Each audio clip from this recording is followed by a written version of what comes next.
Good evening student. So now today we have, जैसा आप सभी लोगों को पता है कि जुलाई में CTET का एग्ज़ाम है, तो उसलिए मैं अब CTET एग्ज़ाम पर भी एक सीरीज़ ला रहा हूँ क्वेश्चंस की। तो सबसे पहले तो जो मेरे चैनल में पहली बार देख रहे हैं तो प्लीज़ चैनल को लाइक करिए, सब्सक्राइब जरूर कर दीजिए और बेल आइकन दबा दीजिए ताकि आपको नोटिफिकेशंस मिलते रहे कि नए वीडियोस के। Okay guys, so important question from the CTET two mathematics. तो पहले मैं आपको बता दूं कि जो CTET का एग्ज़ाम क्रैक करना है बहुत आसान है, लेकिन उसके लिए आपको थोड़ा सा टेक्निक से काम करना पड़ेगा। टेक्निक क्या है, इसमें देखा है कि जो बायोलॉजी वाले हैं उनको भी मैथ्स का पेपर देना पड़ता है, तो उनको थोड़ा प्रॉब्लम फेस करना पड़ता है। तो इसके लिए आपके पास दो तरीके हैं कि एक तो आपको क्वेश्चन को करना भी है और जल्दी भी करना है, क्योंकि इसमें टाइम फैक्टर भी बहुत इंपॉर्टेंट होता है। तो मैं कोशिश करूँगा जो मैं ये सीरीज़ लाऊंगा पूरी CTET एग्ज़ाम की, उसमें आपको कुछ ऐसे क्वेश्चंस अवेलेबल कराऊं जिस टाइप के क्वेश्चंस आपको एग्जाम में मिलेंगे। सबसे पहले इम्पॉर्टेंट है कि अब जो CTET के एग्ज़ाम में क्वेश्चंस आते हैं वो बेसिकली किस बेस्ड आते हैं, एप्लीकेशन बेस आते हैं। मतलब कि जो आपने कंसेप्ट पढ़े हैं उनका यूज़ आप किस प्रकार मैथ्स में कर रहे हैं। जैसे NCF 2005 क्या कहता है, उनका प्रयोग करना आपको आना चाहिए। तो कुछ एग्जाम्पल है, मैं उनमें आपको समझाने की कोशिश करूँगा। जैसे for example, read the following question, solve x+1 2x+3 = 3/8, which cognitive skill of Bloom taxonomy is emphasized। मतलब कि क्या आप इस क्वेश्चन को पढ़िए और वो कह रहा है कि जो ब्लूम्स की टैक्सोनॉमी, आप लोगों ने बीएड में पढ़ी होगी ब्लूम्स टैक्सोनॉमी, जिसमें क्या होता था, नॉलेज, एप्लीकेशन, कॉम्प्रिहेंशन, एनालिसिस। तो वो कह रहा है उनमें से ये किस, जो ब्लूम की टैक्सोनॉमी है, जब आप इसको सॉल्व करेंगे और तब x की वैल्यू निकालेंगे तो वो किस चीज़ पर फोकस कर रहा है, किस चीज़ पर, यानी इन चारों स्किल्स में से बच्चे का कौन सा स्किल्स डेवलप होगा। तो अब आप देखें नंबर 1 पर है एप्लीकेशन। तो आपको लगता है कि इस क्वेश्चन को सॉल्व करने से उसका एप्लीकेशंस का स्किल डेवलप होगा। एप्लीकेशंस का मतलब है अनुप्रयोग। जैसे मान लीजिए मैंने मैथ्स में जोड़ घटाना सीखा और मल्टीप्लिकेशन एडिशन सीखा। मैं दुकान पे गया, दुकानदार से कहा 4 किलो गोभी दे दे, 5 किलो 2 किलो टमाटर दे दे, 1 किलो प्याज दे दे, आधा किलो धनिया दे दे, 1 पाव मिर्च दे दे। और दुकानदार से पहले मैंने अगर वो रुपए कैलकुलेट कर लिए, तो इसका मतलब मैं एप्लीकेशंस करना जानता हूँ। ये होता है अनुप्रयोग। मतलब आप उस चीज़ का अनुप्रयोग अपनी लाइफ में कर सकते हैं, ये तो होता है अनुप्रयोग। दूसरा है एनालिसिस। एनालिसिस का मतलब है एनालाइज करना, खोजबीन करना, उसको एनालाइज करना कि हाँ यार ऐसा हो सकता है, निकल सकता है, कैसे एनालाइज करना। तो ये होता है। तीसरा है नॉलेज। नॉलेज है ज्ञान। ज्ञान का मतलब है कि आपको किसी चीज़ के बारे में पता होना चाहिए। कॉम्प्रिहेंसर, उसका विस्तारीकरण या कॉम्प्रिहेंसर। तो आपको क्या लगता है, तो देखिए इसमें एप्लीकेशन तो ये है नहीं, ये क्या है, आपकी एनालिसिस एबिलिटी को बढ़ाएगा। ये बच्चे की किस एबिलिटी को बढ़ाएगा, उसकी एनालाइज करने की, उसकी खोजबीन। क्यों? क्योंकि वो सिंप्लीफाई करेगा, सॉल्व करेगा, कैलकुलेशन करेगा और फिर इसका आंसर निकालेगा। तो इसमें कौन सा स्किल्स इंप्रूव हो रहा है, एनालाइज। जो स्किल्स है ब्लूम टैक्सोनॉमी का, वो इस क्वेश्चन से क्या हो रहा है, इंप्रूव हो रहा है। ओके, जिसको आप एनालिसिस, एक संश्लेषण होता है, एक विश्लेषण होता है। तो अब अगर मान लीजिए इसी टाइप का एक क्वेश्चन है, जैसे ये है, अब टीचर ने एक क्वेश्चन दिया कि this is right angle triangle. तो बच्चे ने कहा कि सर आपने राइट एंगल ट्राइंगल गलत बना दिया। ओके गाइस, बच्चे ने कहा सर आपने राइट एंगल ट्राइंगल गलत बना दिया। तो बच्चा आया, बच्चे ने कहा सर राइट एंगल ट्राइंगल तो ऐसे ही बनता है। बच्चे ने कहा राइट एंगल ट्राइंगल तो ऐसा ही बनता है। Okay, this is hypotenuse. Hypotenuse या कर्ण जिसको आप लोग बोलते हैं, क्योंकि 90 के सामने वाला। ठीक है, अब आप बताइए कि बच्चे की किस स्किल्स में प्रॉब्लम है। वो 4-5 दे देगा, जैसे आपको एग्जांपल दे देगा कि कहीं बच्चे को डिस्ग्राफिया तो नहीं है, डिसलेक्सिया तो नहीं है, या कोई और। तो आपको क्या लगता है कि उसकी एनालाइज करने की क्षमता सही नहीं है, मतलब उसका एनालिटिकल जो स्किल है उस पर अभी काम करने की ज़रूरत है। क्योंकि वो इसको अगर इस तरीके से रख रहे हैं तो बच्चा उसको एनालाइज नहीं कर पा रहा है, उसको नहीं देख पा रहा है, उसकी खोजबीन नहीं कर पा रहा है। तो इसका मतलब अगर बच्चा ऐसे में राइट एंगल को नहीं समझ रहा है और कह रहा है कि नहीं मुझे तो ऐसे में राइट एंगल बना के दीजिए, तो इसका मतलब अभी बच्चे का एनालाइज वाला जो स्किल है, जो खोजबीन वाला स्किल है, वो उस पर आपको काम करने की ज़रूरत है। तो आपको मैं बता दूं इस टाइप के ही क्वेश्चंस आते हैं, तो मैं अभी और जो वीडियोस की सीरीज लाऊंगा उसमें आपसे डिस्कस करता रहूँगा। तो इस तरीके से अब ये देखिए क्वेश्चन मैंने ये लिखा है, ये सब लास्ट ईयर के क्वेश्चन पेपर से ही क्वेश्चन उठा रहे हैं। A cube has a volume of 125 centimeter cube, area of its one face. Okay guys? तो वो कह रहा है कि क्यूब मान लीजिए जैसे ये है, ये वैसे क्यूबॉइड है पर क्यूब मान लीजिए इसको, तो क्यूब में क्या होगा, सारी साइड बराबर हो जाएंगी। तो ये कह रहा है a cube has a volume, मान लीजिए ये क्यूब है, वैसे ये क्यूबॉइड है लेकिन क्यूब मान लेते हैं, अगर इसकी ये लंबाई चौड़ाई ऊंचाई, क्योंकि ये थोड़ा ये चौड़ाई की लेंथ इसकी ज़्यादा है। A cube has a volume of 125 centimeter cube. So area of its one face, मतलब कितने फेस होते हैं क्यूब और क्यूबॉइड में, ये भी आ सकता है कभी कभी क्वेश्चन।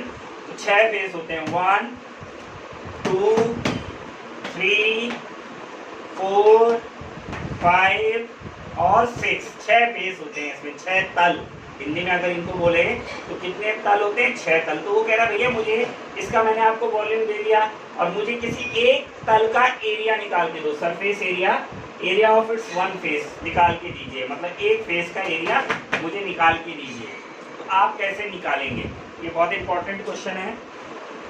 तो देखिए आपको पता है क्यूब है तो वॉल्यूम दे रखा है, so volume of a cube. अच्छा एक चीज़ मैं और बता दूँ आपको, मैं सजेस्ट करूँगा आप 40-50 तक स्क्वायर और 40-50 तक क्यूब जरूर याद कर दीजिए। क्यूब मतलब जैसे 1 का स्क्वायर 1, 2 का 4, 3 का 14 का इतना, 13 का 169, 15 का इतना, 16 का इतना, 19 का इतना, 20 का 400, इस तरीके से आप याद कर लीजिए ताकि आपको एग्जाम में सीधा उसको एसोसिएट करने में आसानी रहे, तो आपको हेल्प मिल जाएगी ज़्यादा। इस टाइप के एग्जाम जो भी कॉम्पिटिटिव एग्जाम है उनमें हेल्प करता है, क्योंकि अब आप वहाँ पर करके देखेंगे कि यार ये किसका क्यूब है, तो बहुत टाइम लगता है। अ cube has a volume of 125 centimetre. So volume of cube यानी घन का आयतन कितना होता है, क्या होता है, साइड का cube. Volume of a cube कितना होता है, साइड का क्यूब होता है। ओके गाइस, तो ये कितना दे रखा है आपको, 125 यानी साइड का क्यूब। तो यानी आपको इसका क्यूब रूट निकालना है, और क्यूब रूट नहीं निकालना, मान लो कुछ लोगों को क्यूब रूट से ही प्रॉब्लम है जो मैथ्स बैकग्राउंड के नहीं है, तो आपको मैं सीधा बता दूं 125 के ऐसे 3 फैक्टर कर दीजिए जिनको 3 बार इंटू करके 125 आ जाए। तो अगर आप देखेंगे 5 5 5, तो ये कितना आ जाएगा, साइड का क्यूब, तो ये आ जाएगा 5 का क्यूब। 5 5 25, 25 5 जा कितना होता है 125, 25 5 जा कितना होता है 25, 5 जा 5 5 जा 5 2 जा 10, 125। ओके गाइस, तो यानी 5 का क्यूब, तो ये कितना हो जाएगा, साइड का क्यूब। इसका मतलब साइड कितनी आ गई, क्यूब से क्यूब खत्म हो जाएगा, तो साइड कितनी आ गई, 5 सेंटीमीटर। साइड कितनी आ गई, 5 सेंटीमीटर। अब इसका जो एक फेस होता है ना, ये जो इसका एक फेस है, तो याद रखना कि क्यूबॉइड का हर फेस रेक्टेंगुलर होता है और क्यूब का हर फेस स्क्वायर होता है, वर्ग होता है।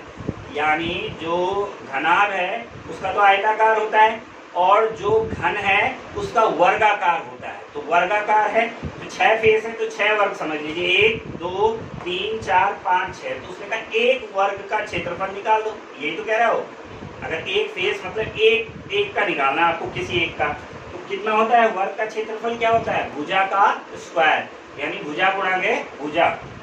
तो एरिया क्या हो जाएगा, एरिया हो जाएगा साइड इंटू साइड, तो 5 इंटू 5 तो कितना आ जाएगा 25 सेंटीमीटर का स्क्वायर। अच्छा एक चीज़ और मैं बता दूं, कुछ लोग तुक्का भी मारते हैं एग्जाम में, तो मैं एक चीज़ और बता दूं कि देखो ये 2 ऑप्शन आपके वैसे ही खत्म हो गए, क्योंकि एरिया पूछा है। एरिया अगर पूछा है तो हमेशा याद रखना क्यूब में एरिया नहीं आता, वॉल्यूम आता है।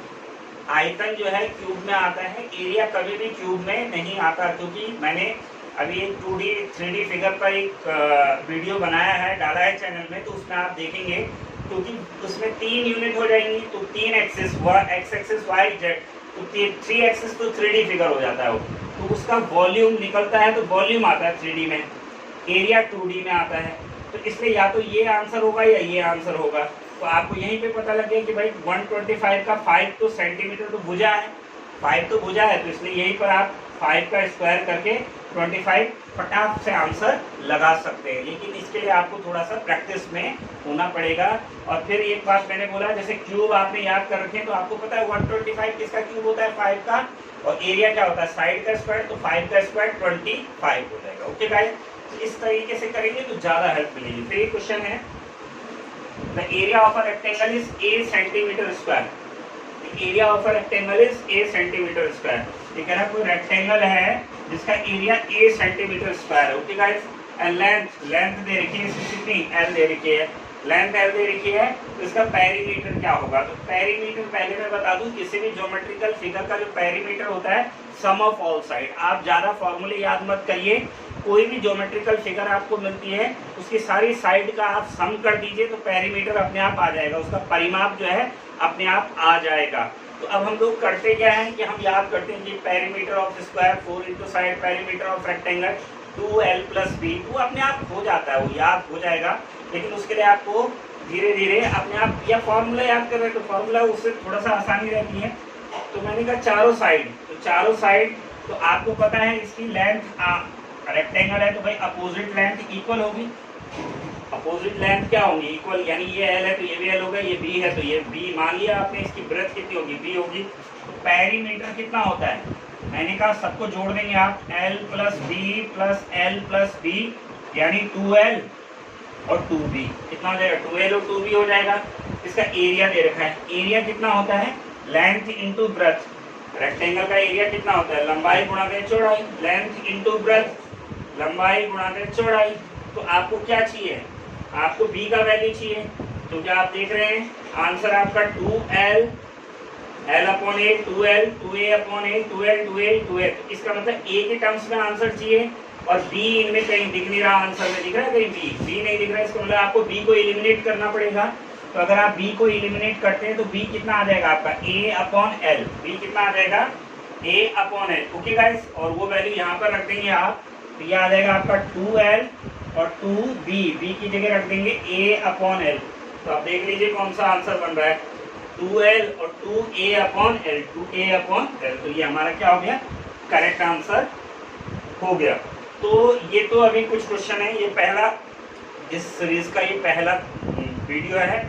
अभी ऐसे करके मैं आपको 5-5, 6-6 क्वेश्चन करके इसमें 8-10 वीडियो लाऊंगा, जिसमें इंपॉर्टेंट क्वेश्चन जो आपको जुलाई में जो CTET का एग्जाम है उसमें आपकी बहुत हेल्प करेगा। तो प्लीज़ आप चैनल को लाइक सब्सक्राइब जरूर कर लें। Thank you.